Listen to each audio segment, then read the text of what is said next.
Formula One just did the unthinkable. They're changing the rules after only 3 races. Let that sink in. Years of development. Millions invested. An entire era planned? And now, it's already being rewritten. Because what happened on track forced their hand. Drivers are furious. Teams are divided. And after a 50G crash linked directly to the new system, the FIA had no choice but to act. Cars losing power without warning, at over 300 kilometers per hour. Speed differences hitting over 40 kilometers per hour on the same straight. Overtakes that don't feel real. This isn't just a bad start.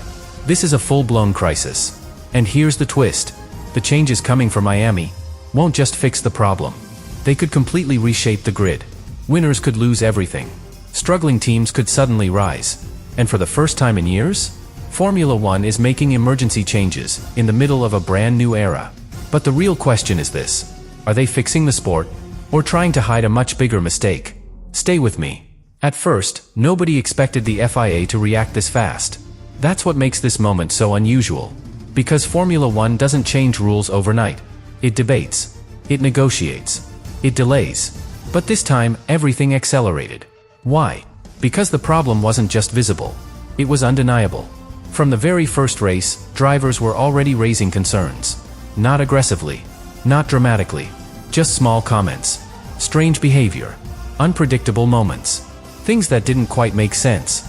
And normally, that would be ignored. Written off as part of adapting to a new era. But this time, the pattern was too clear. Every race, the same issue. Every driver, the same feeling. The car doesn't behave consistently. The power isn't predictable.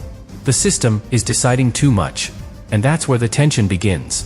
Because Formula One drivers are used to adapting. They've done it their entire careers.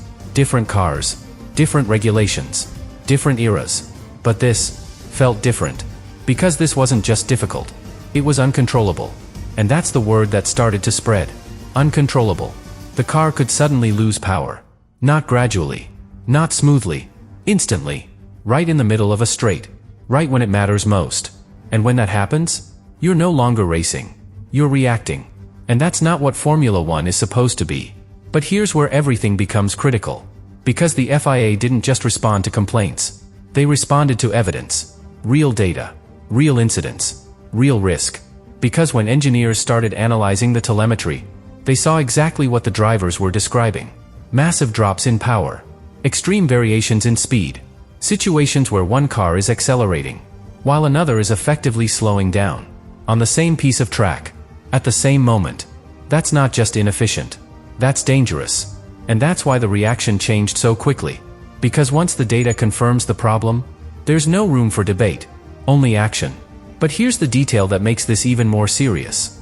The FIA didn't just discover a small flaw. They discovered a pattern. A structural issue. Something built into the system itself. Not a bug.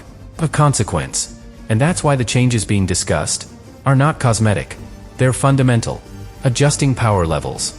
Changing energy flow. Limiting extremes. All of it aimed at controlling something that was never fully under control to begin with. But this is where the story takes another turn. Because while the FIA is trying to fix the problem, drivers are starting to question something much bigger. Not how to improve the system, but whether this system should exist at all. And that's a completely different conversation. Because once that question is asked, you're no longer talking about adjustments. You're talking about direction. About identity. About what Formula One is becoming. And that's why this situation feels so intense. Because it's not just technical. It's philosophical. What matters more? Innovation. Or racing. Technology. Or control. And right now, the sport is caught between both. Trying to balance something that might not be compatible. And that's why the pressure keeps building. Because every change the FIA makes is not just a fix. It's a statement. A statement about what Formula One chooses to be. And the drivers are watching that very closely. Because for them, this is no longer just about performance. It's about control. It's about trust. It's about whether they can push the car without second-guessing what it will do next. And if that trust isn't restored, then no amount of regulation changes will fix the real problem. Because once drivers lose confidence, the sport itself starts to change. And that's exactly where Formula One is right now. On the edge of that shift. Waiting to see if these changes are enough. Or if they're just the beginning of something much bigger. And that's where everything starts to split. Because now, it's not just the FIA making decisions. It's the entire sport, pulling in different directions. Drivers want control back. They want predictability. They want to race, not manage a system. But teams don't all see it that way. Because for some teams, this system is already working. They've understood it, mastered it, built their performance around it. And right now, they're winning because of it. So for them, these changes are not a solution. They're a threat. Because every adjustment the FIA makes reduces their advantage. Every limit added brings others closer. And in Formula One, that's everything. That's championships. That's millions. That's legacy. So while drivers are united, teams are divided. And that creates tension inside every meeting. Because now, this isn't just about fixing a problem. It's about deciding who pays the price for it. And that's where things get political. Very quickly.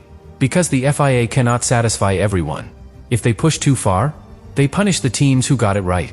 If they don't push enough, they ignore the drivers and the risks. And right in the middle of that is time. Because time is running out. The next race is approaching. And everything needs to be ready. Simulations, software changes, energy maps. Teams have to adapt fast. Which means whatever the FIA decides has to work immediately. There's no margin for error. No testing period. No slow transition. Just implementation. And that increases the risk even more. Because making big changes under pressure often leads to new problems. Unintended ones. Hidden ones. The kind that only appear at full speed. On track. In real conditions. And that's exactly what everyone is worried about. Because what if the fix creates another issue? What if reducing power makes overtaking even worse? What if increasing recharge makes the system even more artificial? What if the balance shifts too far in the opposite direction? That's the uncertainty now. Because Formula One is trying to stabilize something that was unstable from the beginning. And every move has consequences. But here's where the situation reaches another level. Because this is no longer just about the sport itself. It's about perception. Because fans are watching all of this happen. In real time. They're seeing the confusion, the changes, the reactions. And they're asking a simple question. How did this happen? How does a sport with this level of precision introduce something that needs fixing immediately? That question is what the FIA is really trying to manage. Because this isn't just a technical correction. It's a credibility test. If they fix it, they regain control. They show they can adapt. They show they're still leading the sport. But if they fail, if the problems continue, if the racing still feels off, then something much bigger happens. Doubt. And doubt spreads fast. From fans, to media, to sponsors, to manufacturers. And once that happens, it's no longer about one regulation. It's about the future. Because Formula One depends on trust. Trust that the system works. Trust that the competition is fair. Trust that what you're watching is real. And right now, that trust is under pressure. So everything comes down to what happens next. Not in theory. Not in meetings. On track. Because when the lights go out, there are no explanations. Only reality. Do the changes work? Do the cars behave? Do the drivers push again? Or does it still feel like something is missing?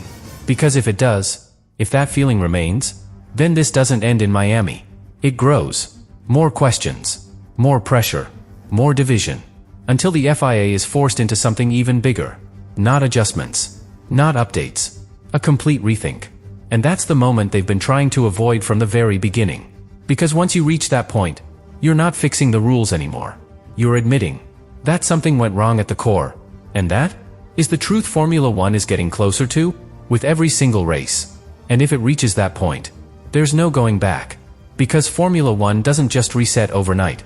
It carries consequences. Long ones. And this is where the real impact of all this begins to reveal itself. Because what we're seeing right now is not just a regulation being adjusted. It's a system being exposed. A system that looked perfect in theory, but failed under real conditions. And that's the most dangerous kind of problem. Because it means the issue wasn't in execution. It was in design. And when the design is flawed, every fix becomes temporary. Every adjustment, incomplete. Every solution, a compromise. And that's exactly where the FIA is now. Trying to hold everything together, without breaking what's already built. But here's the reality they're facing. The drivers have already changed the balance. Because this revolt wasn't just noise. It was pressure. Coordinated. Consistent. Unavoidable. And once drivers reach that point, the sport has to respond. Because they are the ones inside the car.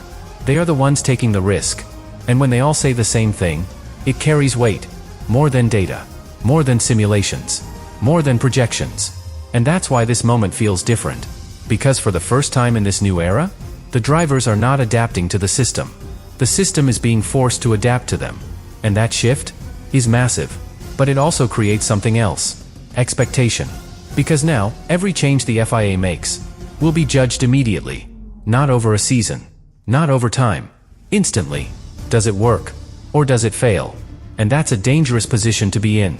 Because Formula One is not designed for instant fixes. It's designed for evolution. Gradual improvement. Careful development. But this situation doesn't allow that. It demands speed. And speed increases risk. Because the faster you move, the less you can predict. And that's exactly what created this problem in the first place. Unpredictability. But now, it's not just in the car. It's in the decisions. In the direction. In the future of the sport itself. And that's why everything feels so unstable. Because no one knows if the next step will solve the issue, or make it worse. But here's the part that defines everything. Because at some point, the FIA has to stop reacting, and start deciding. Not how to fix this version of Formula One, but what version they actually want. Because right now, they're trying to protect both the vision and the reality. But those two things are no longer aligned. And that's why this moment matters so much. Because whatever they choose next will define more than just this season. It will define the identity of the sport for years, maybe longer. And that's the weight behind every single change being discussed right now. Not just technical, historical. Because when people look back at this era, they won't remember the meetings. They won't remember the statements. They'll remember the outcome. Did Formula One adapt? Or did it lose something along the way? And that answer is about to be written. Not in documents. Not in press releases. On track. At full speed. With every driver pushing to the limit. Trying to find out if the sport they're racing in is still the one they believe in. Or something completely different.